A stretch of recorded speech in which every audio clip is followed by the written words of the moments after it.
could your teachers have done anything? And this is not, Mm. let's make sure that our audience understands we're not judging them. Like a lot of people were thrown into like the course you were talking about earlier. This is a live hands-on course without any expectation that we were going to have to make these changes in like over spring break, right? Yeah. And then Yeah. boom, people had to do that. So without judgment, of course, right? We want to make sure people understand that. What do you think could have been done differently? If anything, maybe they did it absolutely perfect. I don't know. Yeah, I mean, far from perfect. But I think, yeah, the improvement would just be greater sense of community, which seems kind of redundant in the sense as I was talking about being connected asynchronously, but within the institutional context, that sense of community, not just among students, but among students and faculty and staff and program designers, right? This sense that we are all in this together, I think, is very diluted when we are all so far away from each other. And talk about ramifications post-pandemic, I think that will persist too. And to reevaluate, where do we stand in our systems, and how do our systems and structures and courses, how are they designed to kind of funnel an idea or funnel a sense of individual responsibility? And how does that contrast to the community that should, in my opinion, be built among professors, be built among the entire institutional context? Because if the professors are left to their own devices, that's a lot of stress. And if there is institutional support, I was none the wiser. I didn't know. But thinking about how do we build a community of educators and learners in a way that's not meant to break ourselves down and focus on the concept, but focus on the context in which that concept is being taught, right? And to show like this community of learning is not just something that we do to pass the time. It is something that should be seen as far greater and entrenched in much larger values. So you mentioned a couple of things about, I think you were an undergrad when it started, right? And then you Yes. kind of did, as a 4+1 student, kind of like morphed into the grad school. Yeah. What was that like in terms of your experience? Did you notice any differences between like your undergrad classes that were one way, and then as you started going into your grad classes? I mean, this is also in reflection of just my experience overall. That transition from undergrad to graduate level coursework, especially through the pandemic, was a difficult one for me. I'll be honest. I was also doing my undergraduate thesis, right? So there were a lot of kind of added pressures that at the time I didn't feel I was being supported. There is that pressure from the undergraduate side of, you got to finish, just one more push, you're going to be there, you'll be okay. And then there's this other kind of pull from the graduate level of, you got to step up, you have to commit, you have to do this, right? You got to put in the work. And I think that was a very interesting conflict because I at the time, right, I was in that undergraduate mindset of like, please give me some sympathy. I'm trying to finish. But meanwhile, it's like, no, there is no sympathy. You have this deadline. And so in terms of like the institutional support, I don't know if that was only because of my unique nature, right? Because of the one time, the pandemic was unknown. It was new to us. So I think that transition was very difficult. I don't know how my peers, if they were in a 4+1, were doing the same thing. But yeah, it was difficult. So, I mean, it's interesting. You mentioned sympathy, right? But sympathy only gets us so far, right? So, what about empathy, right? What in the learning environment was empathetic towards you?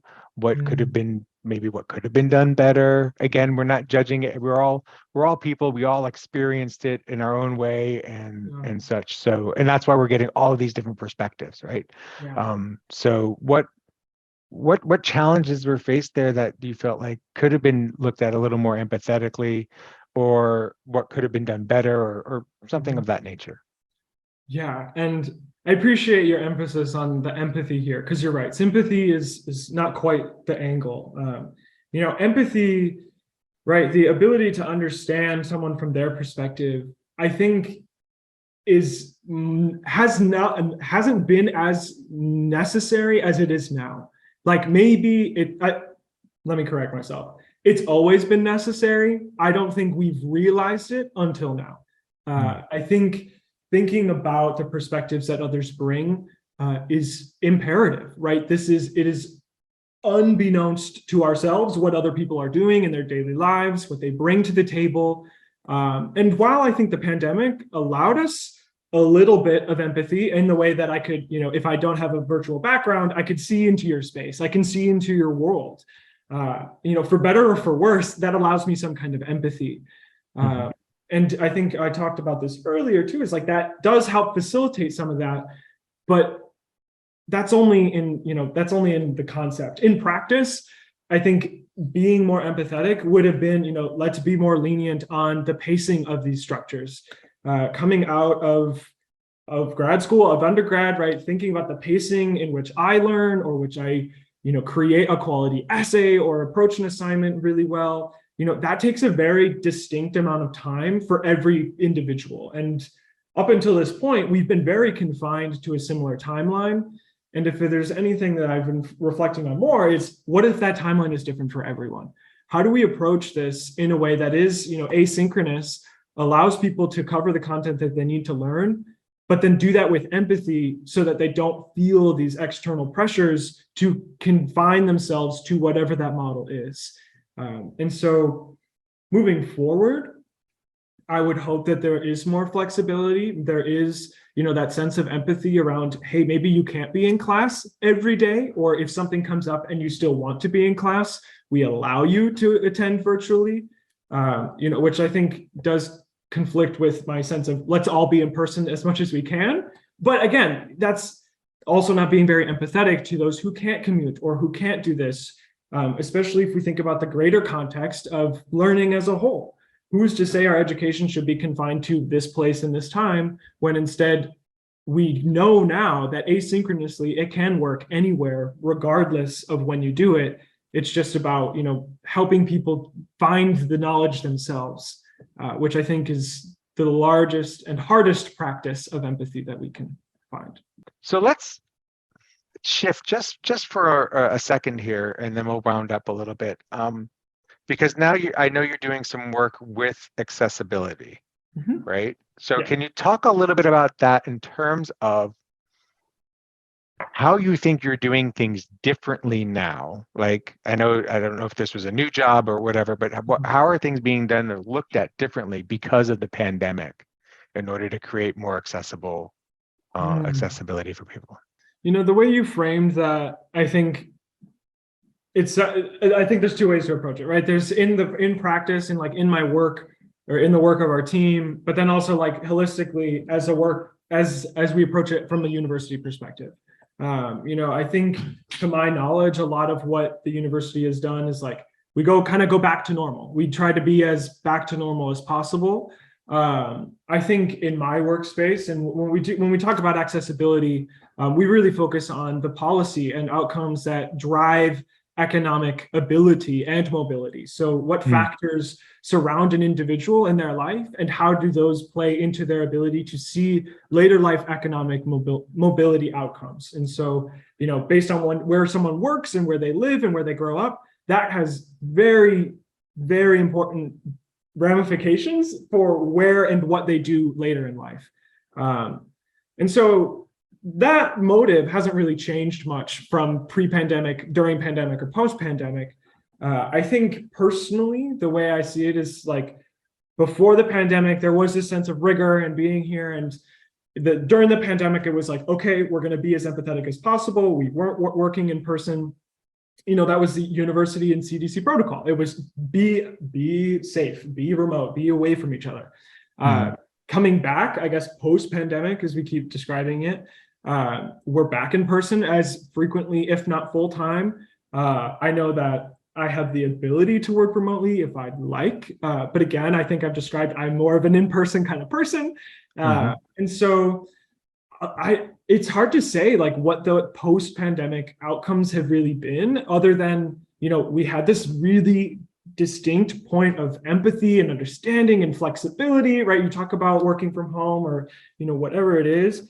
And then coming back to the sense of normalcy, I think, not much is changed. It's not to say that we're Mm. less empathetic, but it's more of like we acknowledge that period, but we don't kind of touch it. We kind of just say it was there. We've made some changes. Like we still have the ability to work from home if you need it.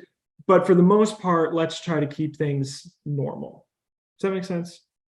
It does. It's very interesting. It's a very interesting perspective. So thank you for sharing that. I mean, Yeah. I think I think we have people all over the spectrum about what they would like to do. Yeah. And I think you mentioned earlier about, we're not going to really know what are the effects of everything, for years to come. And Yeah. it'll always be reverberating with us. So I Mhm. really appreciate your time and your perspectives. I'd like to give you an opportunity, John, if you have some final amazing thing that you've just been dying to share, or something you want to revisit before we sign off. Yeah, really, I think it's focusing on that empathy piece, right? For the longest time, I feel as though, the narrative for whomever, whether it's a student, a teacher, a faculty member, a staffer, right? It is you are who you are, you bring it to a place and you leave it at the door. If there's anything that the pandemic has taught me and those around me, is that that's not true. We are human beings all of the time, not just when we clock into work, not just when we go home. We are human beings and we have that perspective. And I hope that empathy as our tool, as our conduit to understand that there is no difference between you and I, or the people next to us, or the people up and down and all around us, right? We are the same blood and bones. And I think to ignore that for the sake of, call it ego, call it anything, right, is a fault, and that we need to focus on being as empathetic and understanding as we move forward, because if we don't, then we're only going to cause ourselves more pain, right? We're only going to perpetuate these systems where we are forcing ourselves to do things that we don't want to do. Where instead, if we think of it from a human perspective, think of it from an empathetic perspective, and say, you are who you are, I am who I am, let's share those stories, let's share those perspectives, and not play matchup to see what's good and what's bad, but to really approach it from a sense of genuine interest, genuine curiosity, and genuine understanding. Then we can move forward and build something greater. Wow, that's a great message. Thank you, John. I think, and that's why we're here, right? We're telling the stories, and I think that's so important. So thank you for that beautiful segue that we can go into wrapping everything up here, right? It's telling those stories and having that empathy with each other. I think, John, you really hit it on the head there. And remembering, right? I'll tell you a little bit from my perspective again, is not getting that from the students necessarily, right? Like, well, I mean, and you can all listen to my mental health one that I talked about, where I really went into a lot of this, right? Like, I am a human being too, and I think that's something we do have to remember, right? And maybe this is something that the pandemic will help us to remember. So thank you for sharing that. John, it's been a pleasure to speak with you today, and I guess we'll find out one day if we're there yet or not. So thank you everyone for joining us, and have a great day. Thank you so much.